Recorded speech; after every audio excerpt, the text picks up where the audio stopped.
నమస్తే. ప్రస్తుతం మనం ఓల్డ్ సిటీలో రక్షణాపురం అనే ఏరియాలో ఉన్నాం. ప్రజెంట్ ఇక్కడ చూసుకోవచ్చు అమ్మవారి విగ్రహాలను నైట్ కొంతమంది దుండగులు వచ్చి ధ్వంసం చేసిన పరిస్థితి. అలాగే మాధవీలత గారు ఇక్కడ మార్నింగ్ నుంచి కూడా ధర్నా చేస్తున్న పరిస్థితి. ఇక్కడ స్థానికులు ఉన్నారు, మాట్లాడే ప్రయత్నం చేద్దాం వాళ్ళతో. అమ్మ, దీన్ని ఎట్లా చూడాలంటే ఇలాంటి సంఘటన అంటే ఎలా చూడాలంటే ఈ ఓల్డ్ సిటీలో జరగడం కానీ ఇంతకు ముందు నుంచి కూడా ఇలాంటివి చాలా జరిగినాయి. మరి ఇప్పుడు ఎట్లా చూస్తారు? ఇది ఎట్లా ఇంకా చూడొద్దు, ఇంకా ఇంత పరమత సహనం మనకొద్దు. సమస్త హిందూ జాతిని నేను సమస్త సనాతన ధర్మంలో ఉన్న హిందువుల్ని నేను వేడుకుంటుంది ఏంటంటే ఇక మీదట ఇంత పరమత సహనం మనకొద్దు. హిందూ దేశం కావాలి, సెక్యులర్ దేశం వద్దు మనకి. అండ్ నెక్స్ట్ వచ్చేసి ఎవరైతే ఇలాంటి అరాచకత్వాలకు గురి చేస్తున్నారో వాళ్ళు సింబాలిక్ గా చెప్తున్నారు, నెక్స్ట్ మీ హిందువుల మీద ఇలాంటి దాడులు చేస్తాము అనేది సింబాలిక్ గా చెప్తున్నారు.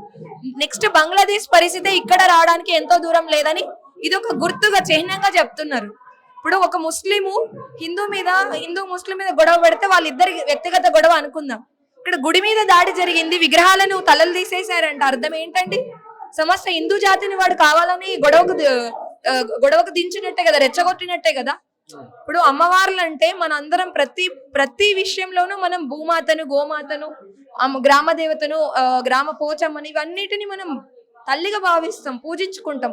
ఇక్కడికి వచ్చి విగ్రహాల యొక్క అమ్మవారి తలలను తీసేయడం, ఆ చీరలను అట్లా చేయడము, ఇదేంటి దీని అర్థం? అనుమానం అంటే ఎవరి మీద అనుమానం ఉందంటే మీరు అనుమానం అక్కర్నే లేదు. ఇక్కడ స్పష్టంగా తరతరాల నుండి చేసుకుంటూ వస్తుంది. ఇప్పుడు చేసింది, ఎప్పుడు చేస్తుంది ఒకరే. ఎవరు? ముస్లిం వాళ్ళే. అది ఎవరు అనేది తేల్చాల్సింది, ఎవరు అనేది వాళ్ళని దొరకబట్టాల్సింది రక్షణ వ్యవస్థ, ఎవరైతే పోలీసులు ఉన్నారో వాళ్ళు చేయాలి, చట్టం చేయాలి. కానీ ఇది ఇక్కడితోనే ఎండింగ్ కాదు కదా. ఈ హిందూ దేశం అయితే మాకు ఈ దరిద్రాలు, మాకు ఇవన్నీ ఇబ్బందులు ఉంటాయి కదండి.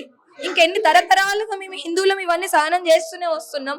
ఇంకెన్ని రోజులు చేయడం అవసరం లేదు. ఇంకా మాకు మీరు కూడా ఉదయం నుంచి ధర్నాకు దిగడం జరిగింది ఇక్కడ.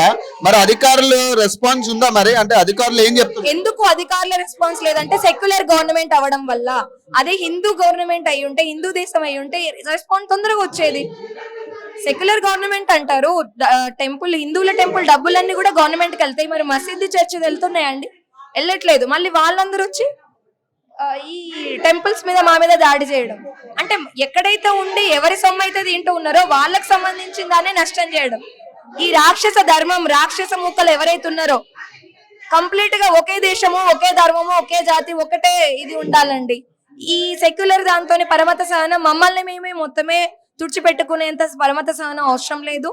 ఇదేదో ఈ ఒక్క రోజుతో కాదండి, ఇది బంగ్లాదేశ్ లో పరిస్థితి ఇక్కడ రావడానికి ఎంతో దూరం లేదనడానికి ఇది సింబాలిక్ గా వాళ్ళు చేసి చూపించిన రాక్షస. ఎలాంటి పరిణామాలు ఉండొచ్చు మరి మీ నుంచి? ఎలాంటి పరిణామాలు? సమస్త సనాతన ధర్మంలో ఉన్న మన హిందువులందరూ, తెలంగాణ రాష్ట్రమే కాదు పూరా సారా భారత్ మే జో హిందూ హై, सनातन धर्म में जो भी है वो सब एक होना चाहिए. इस संदर्भ में इधर भाग्यनगर में, ओल्ड सिटी में, जो पातबस्ती में, हैदराबाद में जो अभी ग्राम देवी का भवानी माता का जो सिर निकाल दिया है, तो ये सिंबॉलिक है हमारी हिंदू संगठन की, हिंदुओं के ऊपर जो अत्याचार होने का सिंबॉलिक दिया है. तो बिल्कुल हम इसको सहन करने की जरूरत नहीं है. जब तक सिर्फ इसी बात का नहीं, हमको हिंदू देश चाहिए, सनातन देश चाहिए, सेक्युलर हमको नहीं चाहिए. जब सेक्युलर जितने दिन तक रहेगा उतने तक यही हमको देखना पड़ेगा.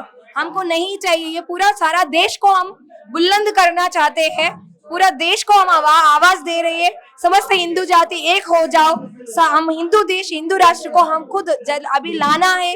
वो लाने के लिए अभी से हम आरंभ इस संदर्भ से लाना है, तभी आएगा, नहीं तो नहीं आएगा. अगर नहीं आएगा तो बांग्लादेश का परिस्थिति इधर भी हमको देखना पड़ेगा. అమ్మ చెప్పండి, అంటే ఇలాంటి పరిణామాలు గతంలో కూడా చూసాం, కానీ దీనికి సంబంధించి సరైన యాక్షన్ తీసుకునే పరిస్థితి కనపడట్లేదు. మరి ఎట్లా అంటే ఈ పరిణామాలు ఎలా చూస్తారు? ఇంకా కూడా మేము వచ్చింది ఇప్పుడు సారెంబడి వచ్చినా ఏమంటుంది, మేము ప్రతిష్టాపన చేస్తాము కావాలంటే, కానీ గొడవ చేసుకోకూడదు, అందరు లేచి మీ ఇళ్ళలో కొంటేనే అంటుంది. కానీ అట్లా నయం కాదు కదా. మన తలకాయ పోతుంది, మన పిల్లల తలకాయ పోతుంది, అట్లనే ఊకుంటామా? అట్లా అనుడు తప్పు కదా మేడంది. అది మాత్రం మాకు నచ్చలేదు. ఇప్పుడు నా కాల్ ప్రతిష్ఠ చేయడం అనేది కరెక్ట్ కాదు అది. ఇప్పుడు మనం హిందువులం ఉండి దర్గా గులగొట్టాలంటే మనం ఓపము. ఎందుకంటే పరమేశ్వరుడు అని నమ్ముకుంటాం. ఆయన దేవుడే. అమ్మ వాళ్ళు చేసింది పోయినాక ఇంకా మీరు ఏమనొద్దు, మేము ప్రతిష్టాపన చేస్తామంటే ఇంత పబ్లిక్ ఉండంగా ప్రతిష్టాపన చేయరా? వాళ్ళే చేయన్న పబ్లిక్. అది చాలా తప్పు మాట్లాడింది మేడం వచ్చింది. చాలా మీరు ఏం అడుగుతున్నారు ఇప్పుడు, అంటే ఏం డిమాండ్ చేస్తున్నారు? ఇట్లా చేయడము వాళ్ళు ఎందుకు చేసిండ్రు, వాళ్ళను ఒకసారి పిలిపించి మన ముందు మాట్లాడిపియాలి. ఏం కారణం కోసం చేసినావు, ఏం పగబట్టి చేసినావు అమ్మవారి మీద? ఇప్పుడు ఎవరి మీద అనుమానం మీకు? మీ అంతే. మీ అనుమానం ఎవరి మీద అనుమానం? అంటే ముస్లిం వాళ్ళు చేసిరని నమ్మకం అందరికి. అంటే ఎలాంటి, అంటే దీన్ని బట్టి మనం ఆలోచిస్తే ఎలా ఉండబోచ్చు అంటారు ముందు ముందు మన పరిస్థితి? అంటే పరిస్థితి ఎట్లా ఉంటుంది? అంటే ఇప్పుడు అల్లరి చేస్తున్నారు అంటే అల్లరి చేయవచ్చు, అట్లా అమ్మవారు అలా చేపిస్తుంది, మనం చేపించేది కాదు అది. ఎందుకంటే ఆమె ఇప్పుడు కాదు, 100 సంవత్సరాల ముందర నుంచి ఉన్నవారు. అప్పటి నుంచి అమ్మవారు శ్రావణ మాసము సోమవారం రోజు అట్లా చేయడం అది ధర్మం కాదు. అది ఇంకా ఏం జరిగేది ఉందో కూడా నాకు తెలుస్తలేదు. అంటే గవర్నమెంట్ దీని మీద యాక్షన్ తీసుకుంటుంది అనుకుంటున్నారా? గవర్నమెంట్ తీసుకుంటున్నారు వాళ్ళు, కానీ మాత్రము అది కాదు. వాళ్ళు చేసిన వాళ్ళు ఎవరో వాళ్ళు కరెక్ట్ గా ఇక్కడ వచ్చి చెప్పాలి ఎందుకు చేసిండ్రు, ఏంటి కోసం చేసిండ్రు. ఈ రోజు ఇచ్చేసినావు, రేపు ఇంకా వేరే కూడా చేస్తావని నమ్మకం కదా, ప్రజల మీద కూడా వస్తాడు అట్లా. అందుకోసం చెప్పండి, మాట్లాడతా చెప్పండి అమ్మా. అంటే ఎలా చూడాలి ఈ పరిణామాలు? అంటే అమ్మవారి మీద ఇలాంటి దాడి ఎలా చూడాలి? అన్న ఇది రాజస్థాన్ నుంచి అవుతున్నాను, నా కళ్ళ దగ్గర నీళ్ళు వస్తుంది. అమ్మవారు కూలగొట్టేసిన కళ్ళ దగ్గర నీళ్ళు వస్తుంది చూసినా అన్న. ఇది ఎంఐఎం వాళ్ళే వేసినారు, ఇది ఎంఐఎం వాళ్ళే పక్క ఎంఐఎం చేసి ఎంఐఎం దిగొచ్చి అమ్మవారు శాస్త్రంగా నమస్కారం చేసిన తర్వాతనే ఆ నుంచి ఈ నుంచి కదలేదు. లేకపోతే వాళ్ళ ఇంట్లో ఉండని ఎవ్వరు ఉండని సరే తుడుకొని ధ్వంసం చేసినా మేము మొత్తం కలుగుతామని చెప్తున్నాను. ఇంకో మాట, ఇంకో ఎంఐఎం వచ్చినా ఇంకో తర్వాత గుడి తప్పైపోయినమ్మా నాకు క్షమించు అని కాళ్ళకి దండం పెట్టుకోవాలి. మరి ప్రభుత్వం దీని మీద యాక్షన్ తీసుకుంటుందా? మరి ఈ ప్రభుత్వంలోనే ఇప్పుడు సెక్యులర్ ప్రభుత్వం అంటే వాళ్ళు ఇట్లా చేస్తే వాళ్ళు ఏం చేస్తారు అన్న, వాళ్ళు ఏం చేస్తారు, ఏం చేయాలి, వాళ్ళు ఏం చేయలేరు. ఏం చేసినా కానీ వాళ్ళు పట్టించుకోవాలి. వాళ్ళు అంతా ఎంఐఎం డీజీపీ ఉన్నది, సీఎం ఉన్నాయి, ఉభయన ఏమంటే ఉభయన ఉన్నది సరే వాళ్ళు ఏం పట్టించుకోరు. ఆ సీఎం ఎందుకని అమ్మవారి గురించి మొక్కినందుకైనా సీఎం అయింది కాబట్టి అందుకని ఆయన రావాలి, ఆయన వచ్చి చూడాలి. చూసిన తర్వాతనే ఎంఐఎం వచ్చి నమస్కారం చేసుకొని సాక్షాత్ నమస్కారం చేసుకొని తర్వాతనే తప్పైపోయిన అమ్మ నేను ఇంకొకసారి మీరు తుడుకోవాలి, ఇండియాలో జోలికి వచ్చినా అనుకో ఇండియాలో జోలికి రావద్దు అని మొక్కుతా అని అనాలి. అమ్మా. అంటే చెప్పండి అమ్మా, అంటే ఈ పరిస్థితి అంటే అమ్మవారికి ఎట్లా పరిస్థితినైనా మరి అంత ఘోరమానైనా అమ్మవారిని చేయడం ఇక్కడ ఇది ఇంతట్లో ఏ కారణాలైనా ఎవరి ఇంట్లో కారణాలైనా అమ్మ దగ్గరకు వచ్చి పోయిన తర్వాత మేము ఏ కారణమైనా చేసుకుంటాం. ఆమెకి పసుపు కుంకం ఎక్కించిన తర్వాతే మా ఇంట్లోనే కారణాలు చేసుకుంటాం. ఇప్పుడు మేము ఎక్కడికి వాళ్ళ ఏడ చేసుకున్నా చెప్పండి. వాళ్ళు నాయకులందరూ కూడా హిందూ ముస్లిం బాయ్ రకరకాలు చెప్తా ఉంటారు కదా, మరి ఇలాంటి విషయాలు ఎందుకు అది పాటించట్లేదు? మరి ఇంకా వాళ్ళకే తెలియాలి నాన్న. మరి ఇంకా మనం ఏం చేస్తాం? మేము ఆ తల్లిని ఎట్లా కొలుస్తామంటే అందరికీ తెలుసు, అందరూ చూస్తారు. నిజంగా తల్లి ఉంటే అది చేసిన వాళ్ళని వారం తిరగనే చూపియాలి. మీరు ఏం డిమాండ్ చేస్తున్నారమ్మా ఇప్పుడు? డిమాండ్ చేస్తామంటే ఇంకేం చేస్తాం? న్యాయం ఏం మాకు మళ్ళీ గుడి కావాలండి. ఇప్పుడు ఎవరు ఎంఆర్ఓ గారు కదా వచ్చినప్పుడు, ఎంఆర్ఓ గారేనా? మరి ఆవిడేం మళ్ళీ ప్రతిష్ఠ చేస్తామంటున్నారు, మరి దానికి మీరు ఏమంటుందంటే మేము ప్రతిష్టాపన చేసిస్తామంటే అవి న్యాయం కాదు. అది ప్రతిష్ఠ చేసిన మళ్ళీ కూలగొడతారు కదా. ఏడుపు వస్తుంది అసలుకి. ఇంత ఘోరంగా ఎట్లా చేసినారని అర్థం కావట్లేదు నేను నిజంగా అసలుకి. రోడ్డు మీద ఉన్న గుడికే సెక్యూరిటీ లేదు, మాకు కూడా లేదు. గుడికే సెక్యూరిటీ లేదు, మాకెక్కడి నుంచి ఉంది ఇది? ఎక్కడ మాకు గుడి కావాలి, మాకు సెక్యూరిటీ కూడా కావాలి. హిందువులకి సెక్యూరిటీ లేదా? మరి ఇప్పుడు లేదు ఇక్కడ లేదు. రాత్రి 10:30కు ఒకసారి మీరు చూడండి, ఇక్కడ వచ్చి కుప్పలు ఉంటారు. భయం అవుతుంది. ఆఫీస్ లో పోయొచ్చేటోడు వస్తాడు, నార్మల్ పోయాడు. ఆడపిల్లలు తిరుగుతారు, మగపిల్లలకే లేదు సెక్యూరిటీ. ఆడపిల్లలకి ఎక్కడి నుంచి వస్తుంది? రాళ్లతో కొట్టడం మామూలు, ఇవన్నీ మామూలు. అలా కదమ్మా, ఇప్పుడు వీళ్ళందరూ సెక్యులర్ ప్రభుత్వము మా సెక్యులర్ ప్రభుత్వం అని చెప్తా ఉంటారు కదా, మరి ఇట్లాంటి వాటిలో ఎందుకు వీళ్ళు యాక్షన్ తీసుకోవట్లేదు? అదే కదా, మన గవర్నమెంట్ కూడా ఏమనలేమండి. అది ఎక్కడ జరుగుతాయి, అందరు వీళ్ళ కలిసే ఉన్నారు, ఒక్కరిది లేదు. ఇప్పుడు వాడు ఎవడో పిచ్చోడు అంటున్నారు, పిచ్చోడు అయితే కాదు. వెనక నుంచి చేపించి వెనక నుంచి చెప్పి అమ్మవారికి ఎట్లా వగలు కొడతారు నేను పిచ్చోడు గుడికి వచ్చి గుళ్ళని అమ్మవారిని ఎట్లా చేస్తాడు ఆ? అవును, తాళం వేసి ఉంటది కదా. ఆ తాళం వేసి ఉండింది ఎట్లా ఒకటి లోపలికి వచ్చి రాను ఈ అమ్మవారు ఇంకా 60,000 సంవత్సరాల పాత అమ్మవారు ఇది. మెయిన్ గుడి ఏరియాలో ఉంది. మెయిన్ గుడి భూలకి కావాలని చేసి మాకు ఈ దేవుడు అంటే అమ్మలాగా మా తల్లి. మేము పొద్దున్న లేస్తే మొక్కేదాకా ఏం పని చేయము. వాళ్ళ తల్లిదండ్రిని ఇట్లా ఏం చేస్తారా? వాళ్ళ తల్లి అంటుంది నా కొడుకు పిచ్చోడని, మళ్ళీ దాన్ని ఎత్తి వాళ్ళ కొట్టాలి. ఫస్ట్ దాని అమ్మని వాళ్ళ కొట్టాలి. మా అమ్మవారిని ఎందుకు వాళ్ళ కొట్టాలి? మాతను ఎట్లా మన కొడతాడు? మన అమ్మని వల్ల కొట్టుకోమని, మన అక్కని వల్ల కొట్టుకోమని, వాడి కాందాన్ని ముస్లింలు అంటే నడుకోమని. మా మాతను ఎట్లా వల్ల కొడతాడు వాడు? చూడొచ్చు అంటే మనం విగ్రహాల పరిస్థితి చూడొచ్చు. ఇప్పుడు అమ్మవారి విగ్రహాల పరిస్థితి అంటే మొత్తానికి అంటే మొత్తం కూడా ధ్వంసం చేసిన పరిస్థితి. ఈ తల కుప్పం కూడా ఇక్కడ కిరీటానికి సంబంధించిన భాగం ఇక్కడ పడిపోయింది. మొత్తం ఇదంతా కూడా ధ్వంసం చేసిన పరిస్థితి. చీర కూడా ఎట్లా పడితే అట్లా లాగేసిన పరిస్థితి కూడా కనపడుతుంది. ఇక్కడ క్లియర్ గా చూడొచ్చు. అంటే చాలా మంది కూడా వాళ్ళు ఏం చెప్తున్నారంటే పక్కాకి ఇది ముస్లింస్ చేసిన పరిస్థితే. నైట్ కూడా మాకెవరికి కూడా సేఫ్టీ లేదు. అమ్మవారి గుడికే సేఫ్టీ లేనప్పుడు ఇక్కడ ఉన్న హిందువులకి ఎట్లా సేఫ్టీ ఉంటుంది? మాకందరికీ కూడా సేఫ్టీ కల్పించాలని వాళ్ళు చెప్తున్నారు. అంటే దీనికి సంబంధించి చూడొచ్చు. అంటే ఇక్కడ అద్దాలు కూడా పగిలిన పరిస్థితి. సో అమ్మవారి ఇక్కడ ఏదైతే ఫోటో ఉంది కూడా బొమ్మ కూడా అక్కడ కూడా పగిలిపోయిన పరిస్థితి చూడొచ్చు. అంటే ఎక్కడ పడితే అక్కడ అంటే అన్ని విరగొట్టి లోపలికి వచ్చి కావాలని చేసిన పరిస్థితి లాగా కనపడుతుంది అంతా కూడా.